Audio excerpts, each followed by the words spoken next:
Welcome to the podcast Rise and Play. I am Sophie Vaux, your podcast host.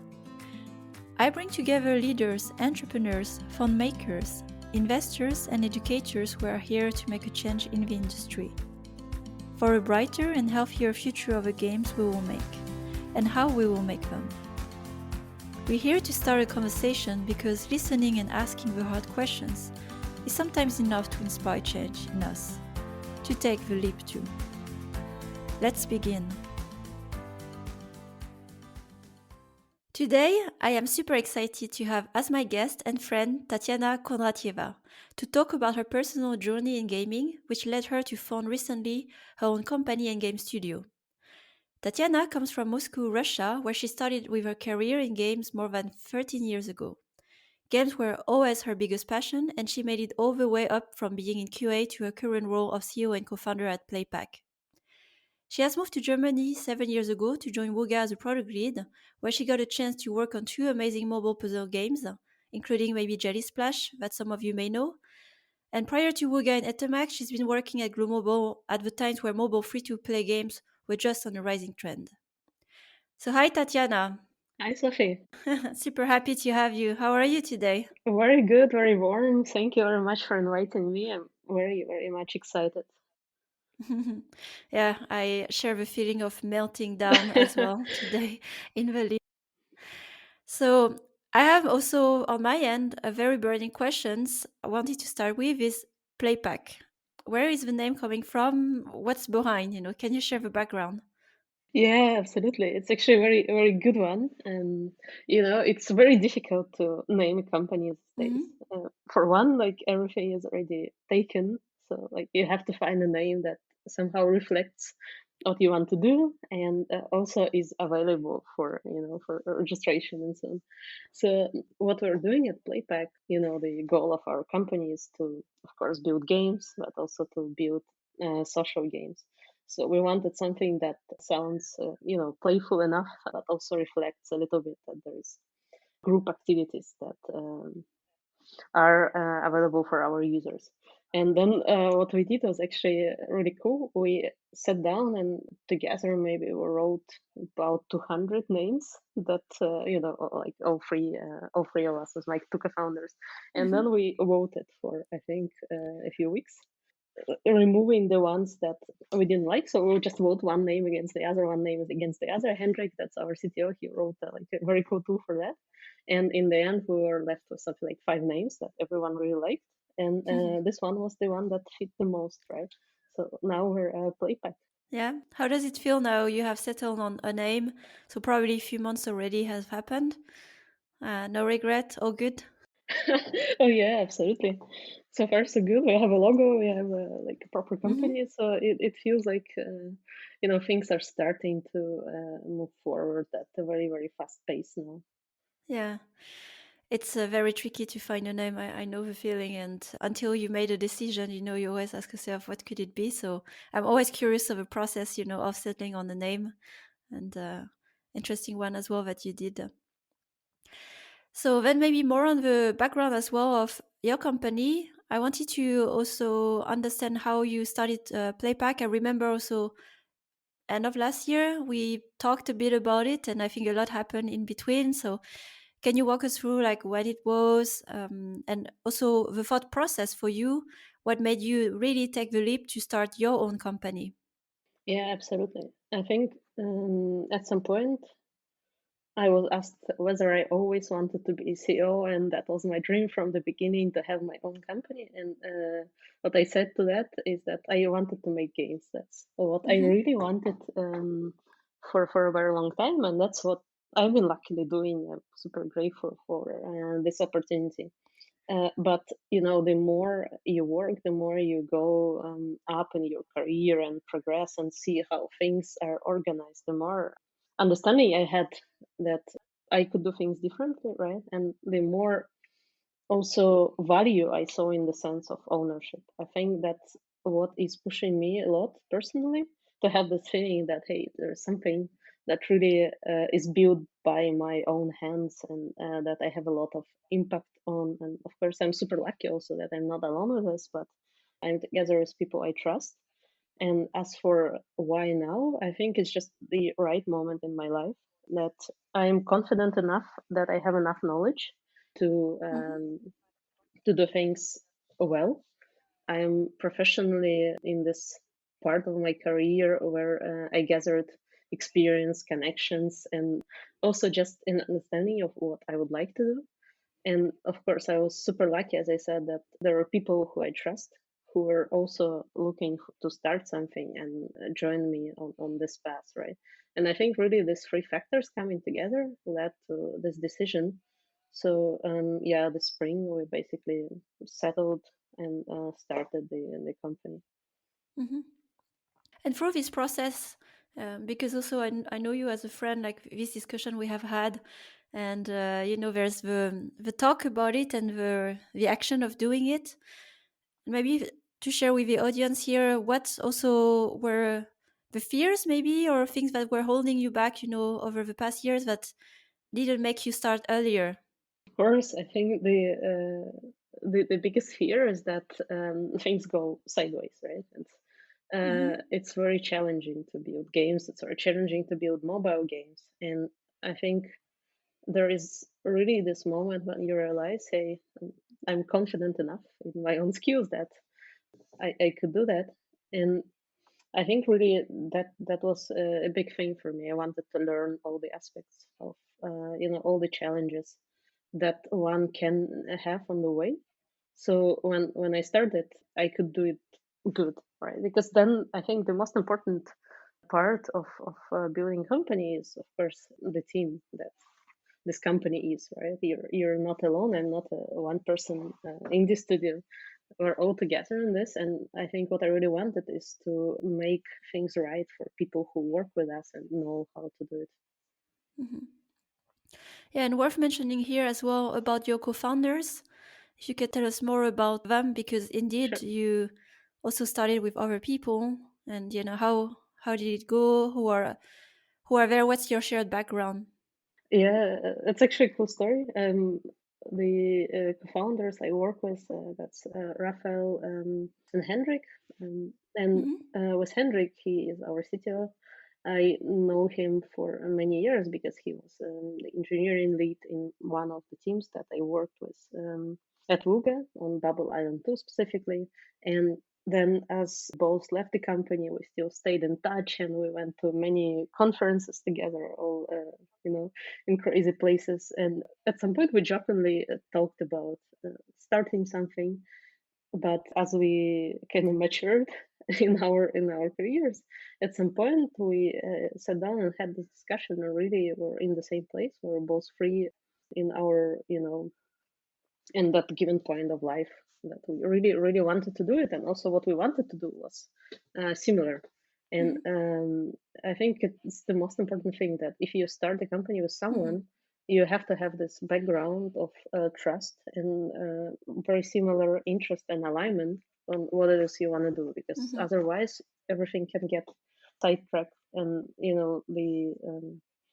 the trust is the basis of all productive work going forward. And with Raphael, we actually got together by chance because I didn't even know that he was looking for something at the moment. And as we both are into motorcycling, at some point I rode through Norway, and he was just asking for an advice on the route and how to go, what to do. So we just Hmm. went for a drink, and as we're all people from the industry, this discussion always escalates and what was happening in the past, what's going on, and if you were to do things differently, what would you do differently? And then what we found out is actually we're very much on the same, we have, let's say, the same vision for what we would do if we were to make a game. And I knew that I'm not a game designer, I'm a producer, right? So uh, to have someone who is very creative and talented in that aspect for me is like an amazing benefit. And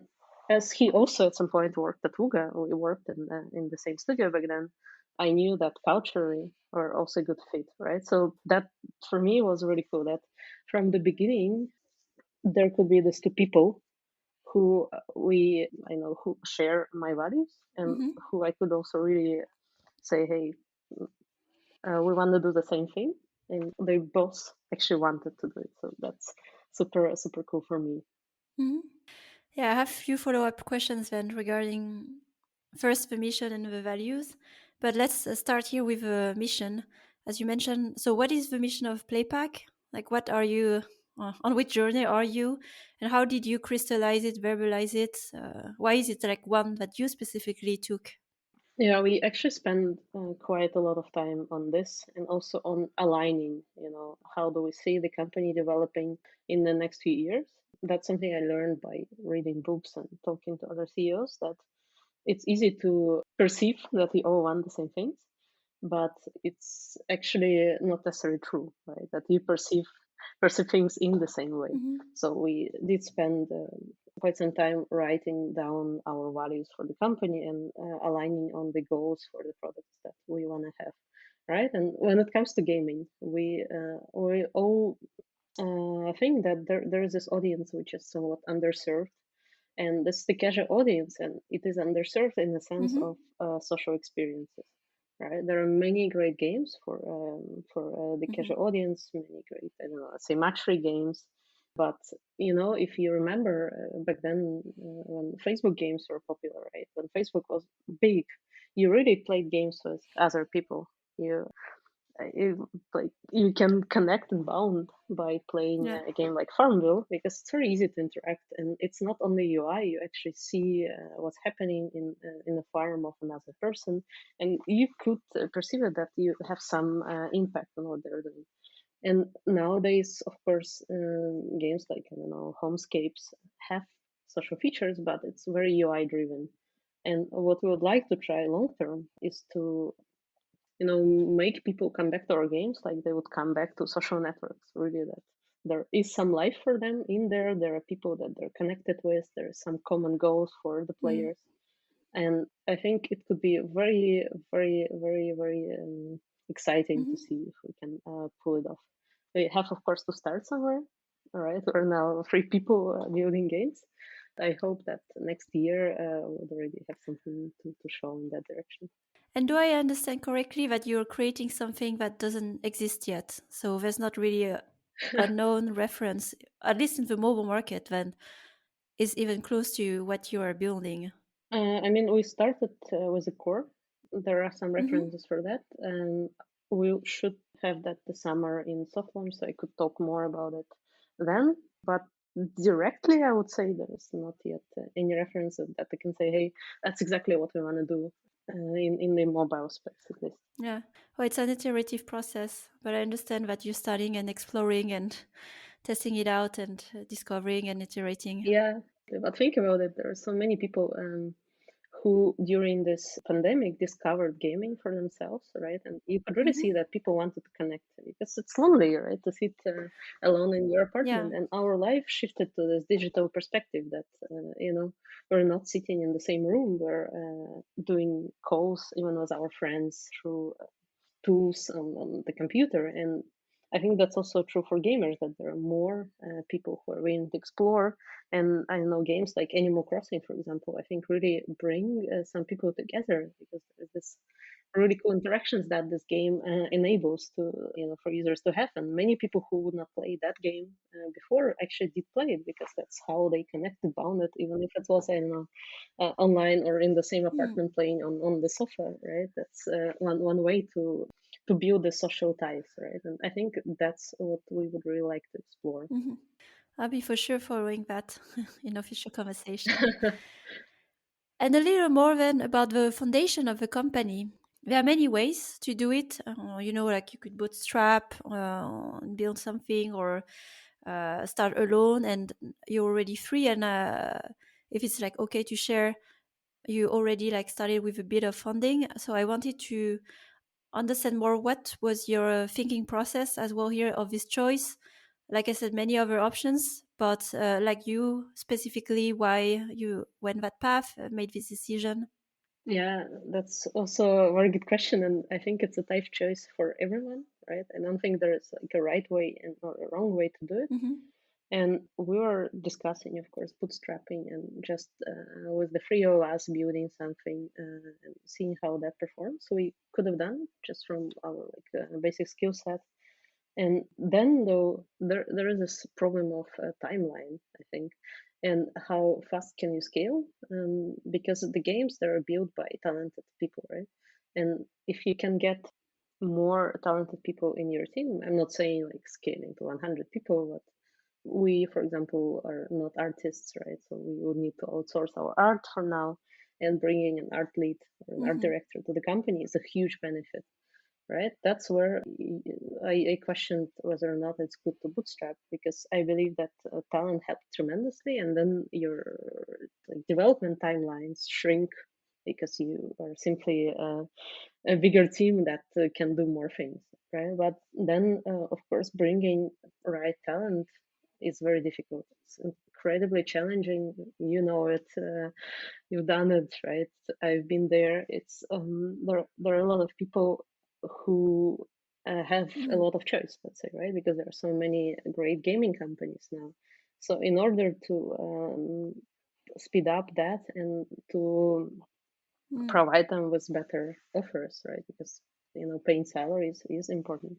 I am very much inclined towards venture capital, right? So that's also we did. That's why we did our first funding round. Plus, it also allows us to verify our ideas faster, right? You know that the market is very competitive, and we're also very, like by nature as humans, Mm-hmm. we're very subjective. So what we think is cool is not necessarily what people would enjoy. So there is a huge benefit of being able to take Mm-hmm. a game, even if it's 1 day of gameplay, a smaller prototype, Mm-hmm. and bring it out to do user testing or to to the stores to see how the game actually performs. And I think that's another reasoning that really pushed me towards this funding round. So we could do it fast, and we hope to do it this summer, and therefore verify our ideas faster and not spend a year or more developing something that actually doesn't work for the audience. Mm-hmm. Yeah, and that's a very good approach as well that you're sharing here.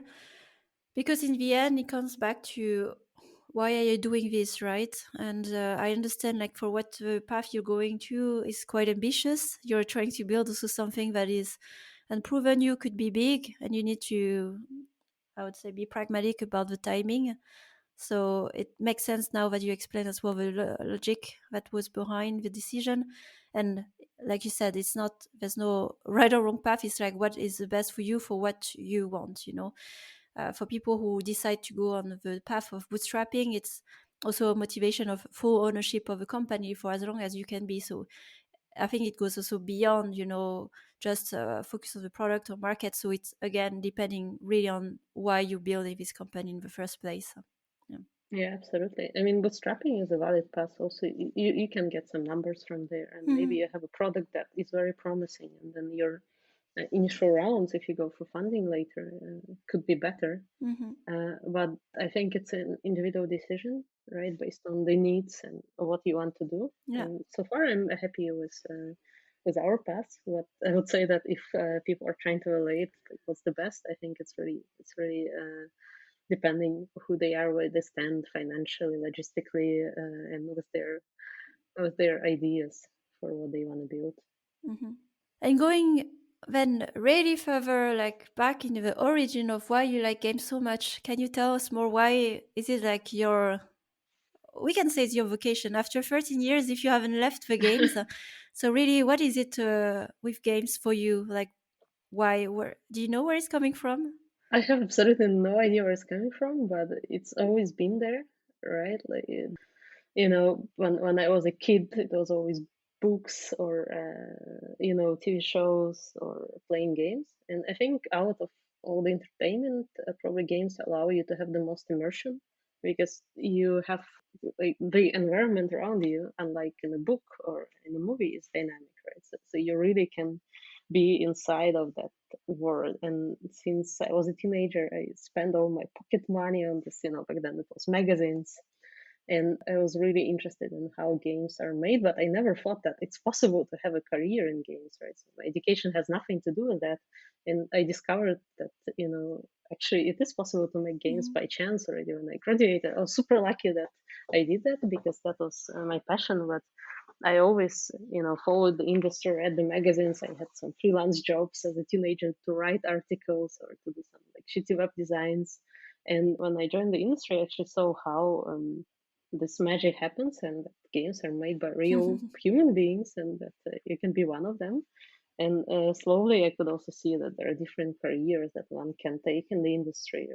For example, my first company was doing localization, so I could have taken that path. For me, it's more interesting to create things. So I also had the chance back then in Russia to join great companies who made first. I was at Niva, which made huge MMOs. So it was a really proper big project that lasted for.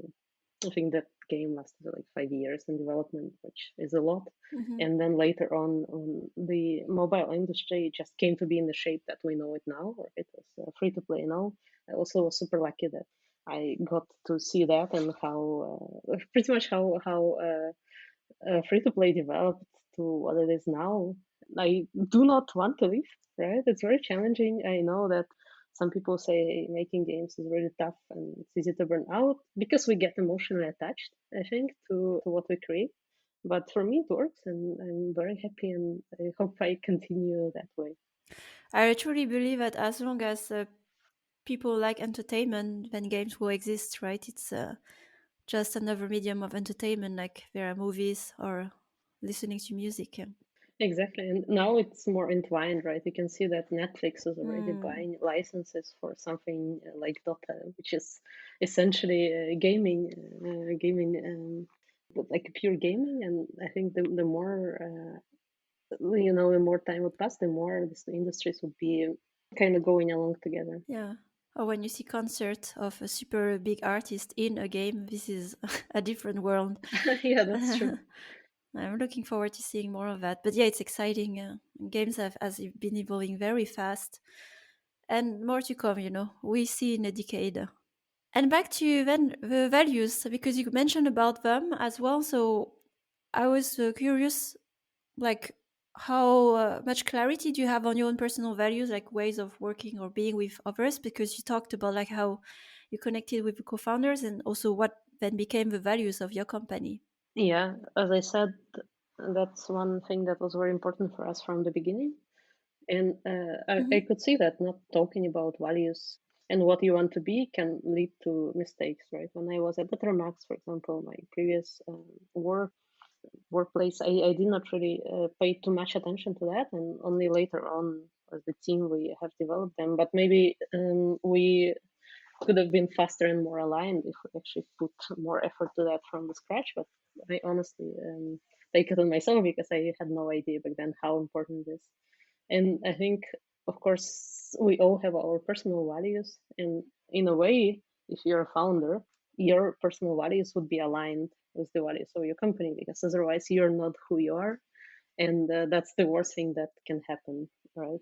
The important part is to be yourself and to bring your best to what you're doing. And of course, there are problems sometimes, but listening to feedback can solve that. So for me, Hmm. one, as I said, very important thing is ownership, right? Being able to see the results of my work and being able to see that something that I'm doing is interesting for other people, whether it's players or my colleagues. So that is also, in a way, reflected in our company values, right? We define four values for themselves, and ownership is one of them.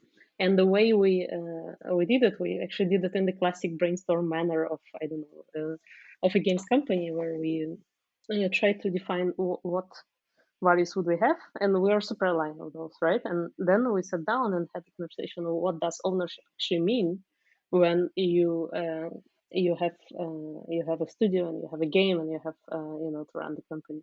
And for us, that particular one is probably the most crucial because we are very small. So all the roles that we have, they are there's a lot of stuff to do for each one of them, and being able to make independent decisions and having this freedom of making these decisions is ownership, right? As well as ownership comes with responsibility. So you are, in a way, accountable for what you do in a good way, right? Of course, no one is going to blame you for something, but being able to follow up on issues and really push things forward is something that is very important for us.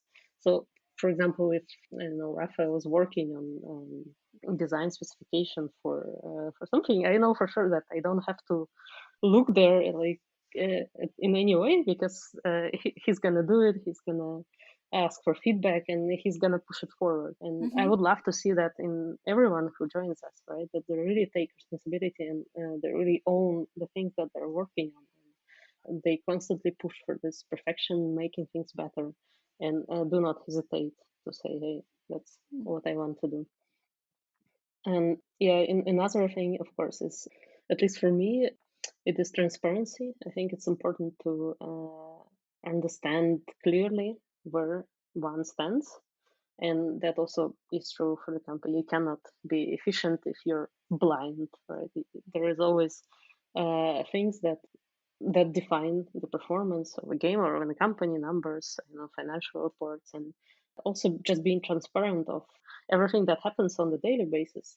For example, if I show up to our podcast grumpy and angry and start saying things without any explanation why, you would not know what's going on, and maybe you would perceive me differently. But if I had a tough night, and maybe I'm not feeling well, or something happened in my personal life, and I was transparent always about this, then you would have already background to what Mm-hmm. is going on. And I think that's super crucial, right? And another thing about games, and for me, that's also very, very important, is that games are fun to build, right? Like, we're in this industry not because we want to suffer Mm-hmm. from difficult user acquisition campaigns or struggle with bugs, but because it's cool to make games and bringing fun to work in any form that works. It's really cool. So I think not forgetting why we're here, and trying to push for some little extras, because it's really cool and it's really fun. That's also what we value a lot, right? And then the last thing is, at least that is written in our company values, is candor, right? You have to be honest. That is very important. I don't like, maybe it's also my Russian background, that we're very direct and we don't like to go around the topics. So we just say things as they are. But I think it is important to be honest. And honesty means trust, right? And trust can get you very, very far in life. Yeah. Well, I see some overlap as well in the things you have mentioned, in the things I believe. But that's very good that you have clarity on this, because I see as well, like you sharing it in this podcast today, it allows as well to communicate with future, people who would join you, or even talking to investors or anybody who would interact with you. So it's really nice, like that level of clarity you have on this and why, and this seems very important to you. Thank you. Then this value, of course, it's good to have clarity on them, and as you said, also support like some moments of decisions. So I wanted to ask you if recently, especially as a CEO, I'm sure you have a lot of decisions to make now with a company. What are your guiding principles to make hard decisions, and sharing maybe a concrete example that happened recently that where you had to make a hard decision. Wow, that's a tough question to answer.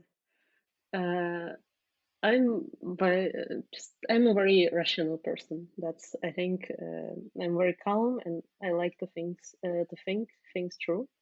So sometimes it Mhm. can take me more time than necessary to make a certain decision, but I really like to weigh my options and see what's the optimal path. And this word optimal probably is also can describe the process of my decision making, right? Like, what is the what I would believe is the best path for a goal.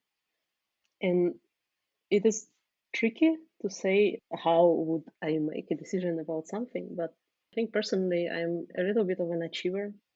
If you think of gaming personalities, at least, right? I like seeing things done, right? So I like this completion. And if I set my mind on something, like let's build a company, then okay, what's the most optimal path for me to build a company that would reflect my personal situation at the moment, and also us having this company not in half a year, but sooner. And yeah, I think that's very, very broad description on how to how to decide on something, but it's really how I work, right? Just wait all the options, see the optimal ones. If uncertain, then talk to people. Mm-hmm. And luckily, that's also why I didn't want to do it alone. That I have two people who really would influence my opinion, and it's important that we're free. We always have, one deciding vote, and with Mm-hmm. my own thoughts and with the advice of people who are smarter or more knowledgeable than me. Yeah, of course, I can make something happen. And in regards to your question about the decision that the CEO should take, like, luckily so far, I'm a very young CEO. I've been at this for about 2 months now, and there were not that many tough decisions. But I think the big one is the one that we just were talking about a few minutes ago. How do you start a company? Do you do a proper investment round? Do you start on your own?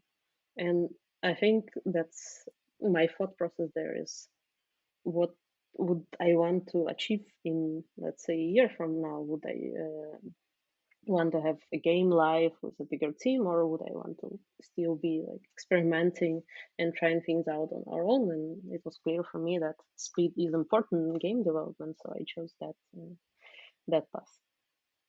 Mm-hmm. Yeah. And it was indeed an important decision you made, one that I would say affects quite the future of a company. So Absolutely. I can see even this rational process that has been used to make this decision. Yeah, yeah. It's difficult, I agree, and it's like you're giving away part of your own, I don't know, baby. But Mm-hmm. I think so far I'm happy with that, and I hope that if we talk in a year, I'll say the same. Mm-hmm. Only time and experience will tell, right? It's part of a Yeah, process. absolutely. Okay, and then also about the topic of diversity and inclusion, especially, yes, it's awesome to have another female CEO. I wanted to hear your thoughts about how you personally approach it. What's your position about it? If there's any take as well, like as a company, you have about it. Yeah, we had a little conversation about this recently, right? And I think Mm-hmm. it's a tough challenge, of course, for every company. And the most important thing is to be honest and, let's say, equal when you hire. Maybe for us, it's a little bit easier to push for diversity because, as women, we can, at least in that way, be an example for someone else. And my former team at Etermax could be a good way to see that, a good example, let's say, because there are quite a few female employees that we have there, and I think there is this natural connection that you can have by default from just being a woman in gaming. And I think for myself, I always saw it as a benefit, right? Unlike other people. And, it is always important to stand out a little bit, right? Because when you're memorable, you, of course, it's just easier maybe to network or to be remembered for something. And it's a weird way to say it. I actually don't really like how it sounds. Mm-hmm. But for me personally, being a woman in the industry was always a plus. And I also do not have this fear because I had good examples throughout my career to look at. For example, a CEO at Game Insight. This, well, back then was Alisa, right? She also is female, same as we, and I think this, confidence in yourself, right? That you as also as a female leader project, and I guess same can be said about me, can bring more people in the industry because they see this real life examples that hold very kind of high positions in the industry, and they could relate to us being, CEOs and product leads and head of marketing and heads of engineering. And I think it's great because if you see that someone else could make it, maybe your own confidence can also boost, and you would not question, should I not join this industry, and rather just go for it. Mm.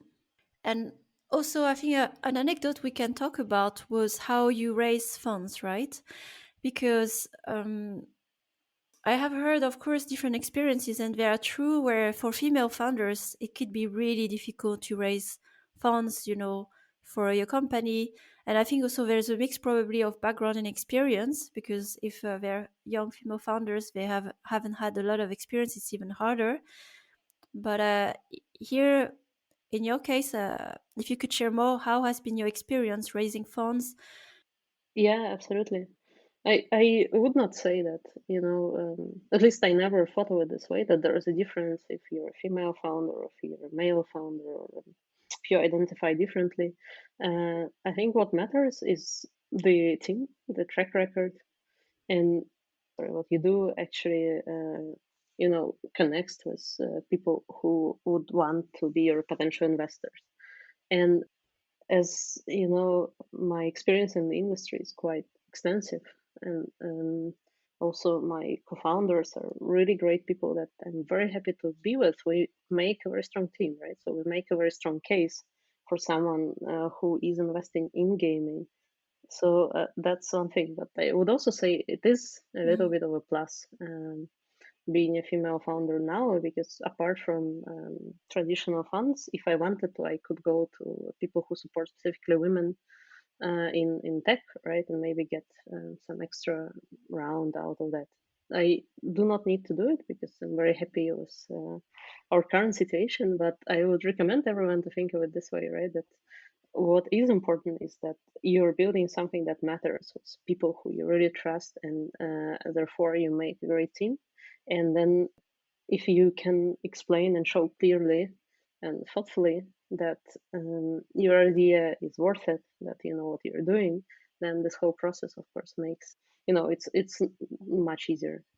Yeah, agreed. And it's good also to remind that, yeah, there are some situations where it's not always a challenge. And I think here a big factor is, of course, the team, and in your case, the experience. So it doesn't matter so much like talking about these differences, and also maybe encourage just more women to just try. Probably many have a lot of experience, and maybe trying again today might be different. Things are evolving fast.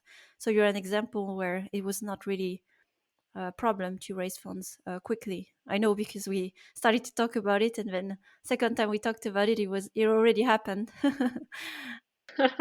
Yeah, it is amazing. I mean, the market Mhm. is very big now for games, and there are a lot of opportunities.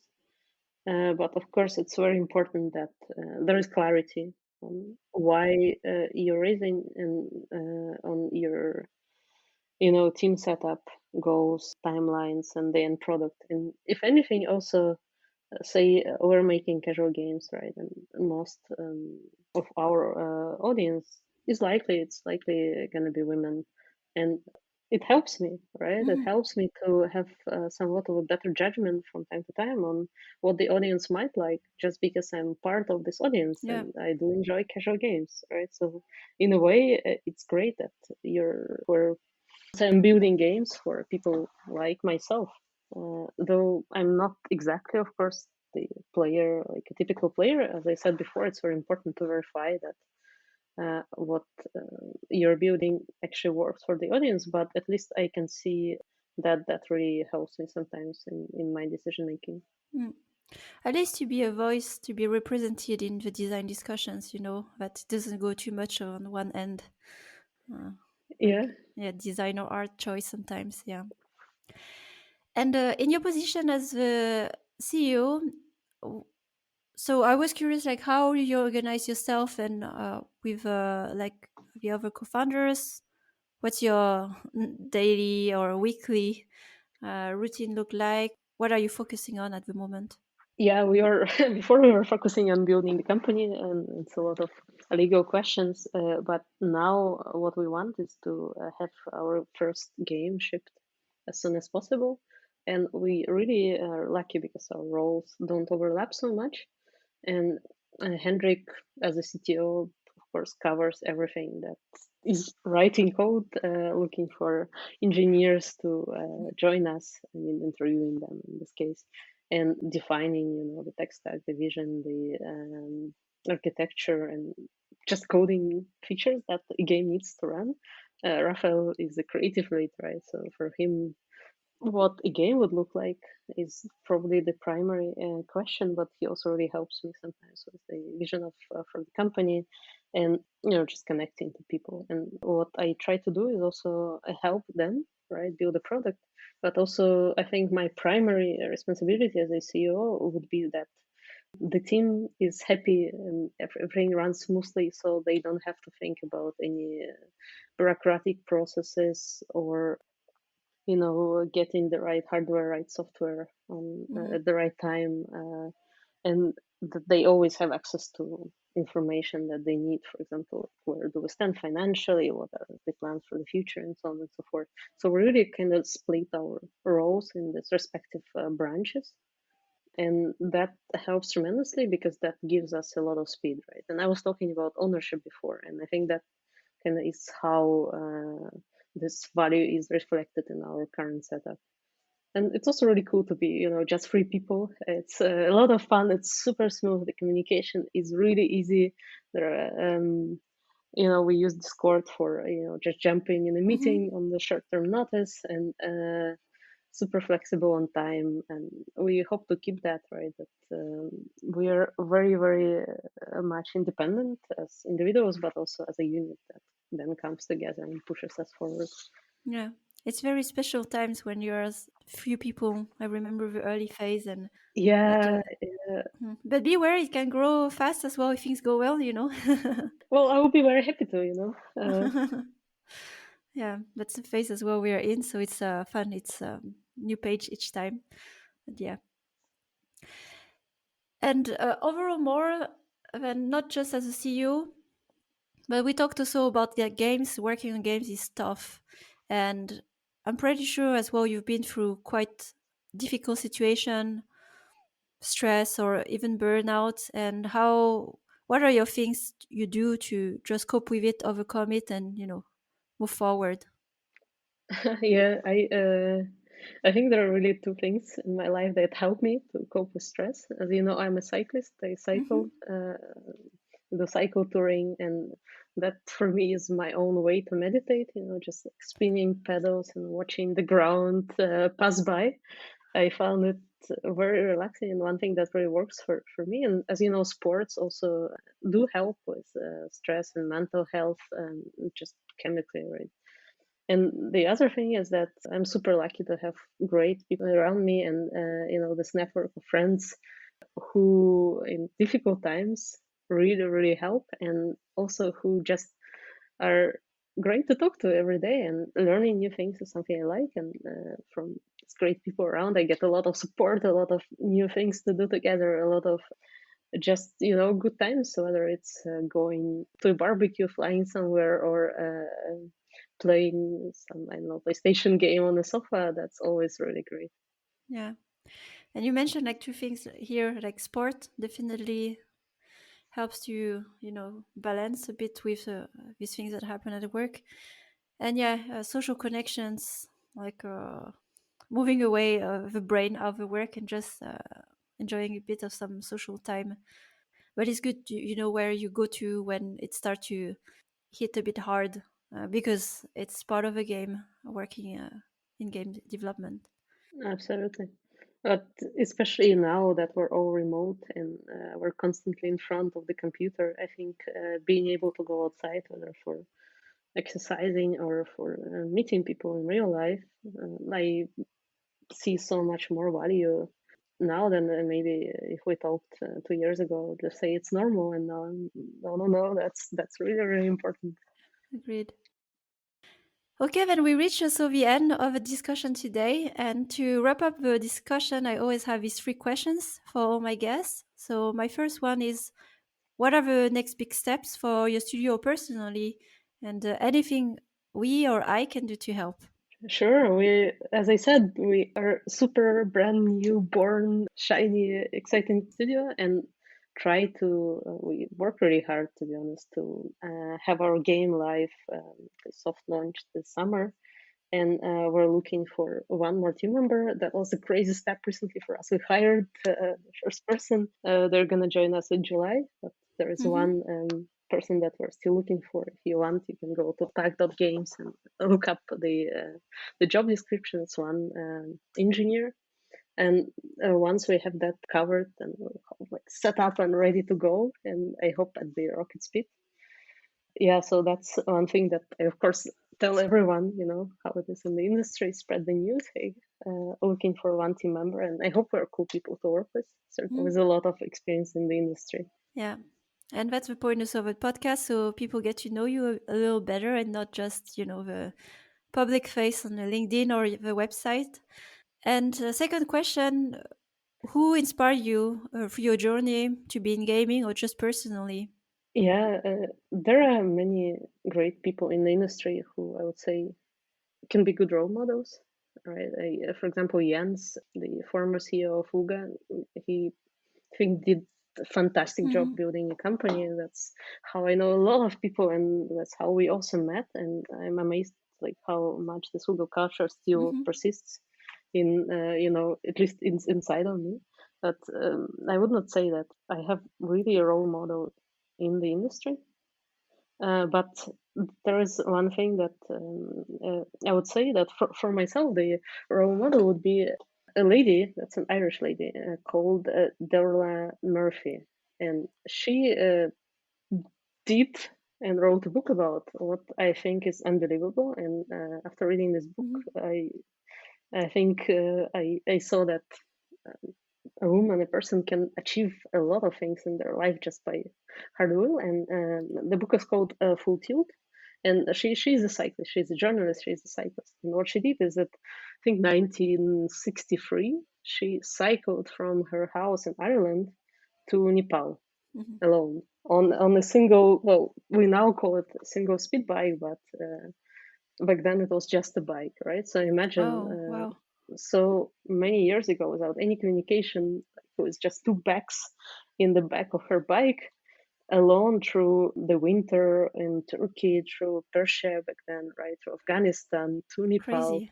Uh, she wrote a book about it. It's unbelievable. She describes that she had a gun with 6 bullets in it, and how she encounters wolves in the frozen mountains. I think somewhere in Bulgaria.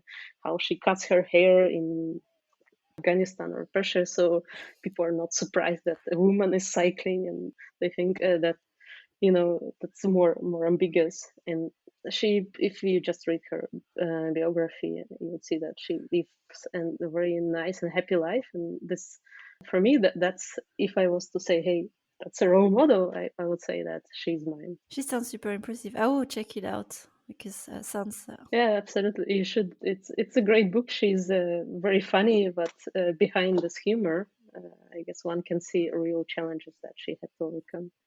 And my last question, if you had one thing you wish to change right now in the industry, what would it be? Oh man, that's super tough. Uh, the industry is very big, right? It's enormous, and there is a lot of competition in the industry because we have limited places to Mhm. publish our games, and there are a lot of great developers in great games that just go unnoticed because people cannot discover them, right? And marketing is very tough. Being discovered is incredibly difficult.